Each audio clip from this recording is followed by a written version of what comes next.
Hello, আসসালামু আলাইকুম। জি, কেমন আছেন সবাই? আশা করি ভালো আছেন। আমি কিছু কথা বলার জন্য আসলে ভিডিওটা এসেছি ভিডিওতে।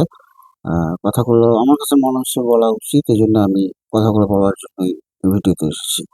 আ কথা হচ্ছে এখন আমাদের সারা বাংলাদেশে একটা ভোটের আমেজ চলতেছে। চারপাশে আমরা সবাই ফিল করতেছি ভোটের একটা ভাইব পাচ্ছি সবাই। তো ভিতরে তো সবাই নিশ্চয়ই একটা প্ল্যান করছি যে কাকে না কাকে আমরা ভোট দিব। আ আমিও তো নিশ্চয়ই একটা প্ল্যান করছি। এখন যে ব্যাপারটা আমি একটু কথা বলার জন্য বিশেষ করে আপনাদের এই সামনের ভিডিওটা করতেছি সেটা হলো আ বিএনপি এবং জামাতকে নিয়ে আরকি। দেখেন এখন যে অবস্থা দাঁড়িয়েছে ২ জন দুপক্ষে কাদা ছেঁটাছেঁটি করতেছে। কাকে কতটুকু ময়লা করা যায়। না জামাত যেমন বলতেছে বিএনপি চাঁদাবাজ, আ বিএনপি আ দখলদার, আ খারাপ কাজগুলো করে আরকি। তো ওরা যেটা বলতেছে সেটা আমরা সবাই যারা বাংলাদেশে বসবাস করি আ তারা কম বেশি মোটামুটি বুঝতে পারতেছি যে তারা আসলেই চাঁদাবাজ এবং দখলদার। এবং তাদের ভেতরে আপনি লক্ষ্য করেই দেখতে পারবেন ৫২% ওদের ঋণ খেলাপি ওদের আ সদস্য দাঁড়া করেছে ওদের ইয়ে থেকে আরকি। যাই হোক এখন আ আর আ আ জামাত বলছে বিএনপি বলছে যে জামাত নারী বিদ্বেষী এবং দেশদ্রোহী। হ্যাঁ? তো আসলে ব্যাপারটা ওদের যদি ইন্ডিয়া আমি এখন দেখতে যাই, এই যে বিএনপির ইন্ডিয়া এরা যেটা বলছে এটার কতটুকু সত্যতা আছে। যদি আমরা খুঁজতে যাই আমাদের ১৬, ১৭, ১৮, ২০ বছর এমন কোনো স্মৃতি মনে পড়ে না, যেটাতে যেটাকে জামাতকে এই কথা বলা যায়। কারণ যদি ফার্স্টে আসি নারী বিদ্বেষী। আ জামাত যদি নারী বিদ্বেষীই হতো, তাহলে জামাতে কিন্তু মহিলা একটা উইংস থাকতো না। ওরা নারী বিদ্বেষী না। ওরা হচ্ছে নারীর উগ্রতা বিদ্বেষী। নারী বিদ্বেষী না। ওরা হচ্ছে নারীর উগ্রতা বিদ্বেষী। তো এই ব্যাপারটাকে একটু ভালো করে আমরা যদি চিন্তা করি তাহলে এটাই ফাইন্ড আউট হয়ে যায়। আ সবচেয়ে বড় কথা আরেকটা আমরা যেহেতু ভোটার আমাদেরই উপর ডিপেন্ডস করতেছে আগামী ভবিষ্যতে বাংলাদেশ কেমন হবে, ২৪ এর বাংলাদেশ কেমন হবে। আ সেই ক্ষেত্রে আমি বলতে চাই আ দেখেন তারেক জিয়া সাহেব যখন ফার্স্ট বাংলাদেশে আসেন উনি তো অনেক বড় একজন রাজনীতিবিদ। আ আ আমি বলতে পারব না আমি ওনাকে মেনশন করে একটা কথা বলতে চাচ্ছি।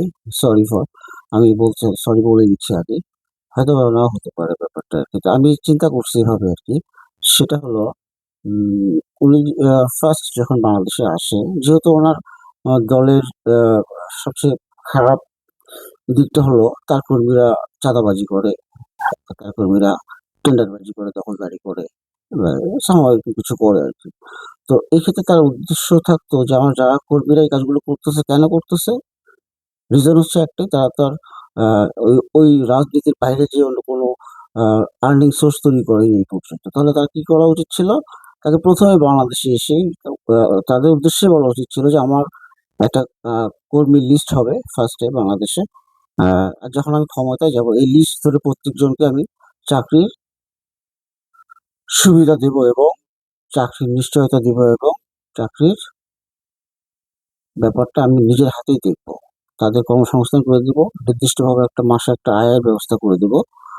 এটা যদি সিউরিটি এবং সিকিউরিটি দুটো উনি দিতেন, আমার কাছে মনে হয় বাংলাদেশে বা ফার্স্ট এ তো উনার পক্ষে সবাই আরো অনেক চাঙ্গা হয়ে যেত। তার যুবক যারা আছেন তার দলের, তারা অনেক চাঙ্গা হয়ে যেত এবং এটাকে দেখে অনেকেই তার দলে ভিড়ত।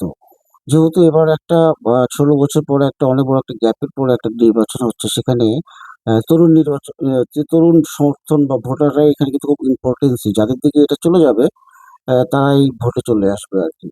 তো আশা করি আমরা সবাই সবারই জ্ঞান আছে, সবারই বুদ্ধি আছে। ওই যে একটা কথা আছে না বাংলায় বলে, "বৃক্ষ তোমার নাম কি ফলে পরিচয়।" তো আমরা বিএনপির বৃক্ষ তো অনেকবার দেখলাম। আর জামাতের ছোট, ছোট কিছু বৃক্ষ দেখেছি এই পর্যন্ত বাংলাদেশে। যা দেখেছি তার ফল অনেক মিষ্টি। তার ফল অনেক মিষ্টি। এটা সবাই আমরা ফিল করতেছি, অনুভব করতেছি। এখন ব্যাপারটা আমাদের বিবেকের উপরে। আমরা কি করতে পারি? কি চাই আমরা? আমরা কি আসলে মিষ্টি ফলটা খেতে চাই? না ওই ইচ্ছা করে তিতো ওই টক আঙ্গুরটা আমরা খেতে চাই? এটা ডিপেন্ডস করে আমাদের উপরে ভাই।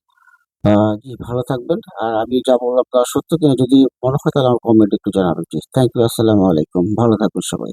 দেখা হবে আবার ইনশাআল্লাহ। আল্লাহ হাফেজ।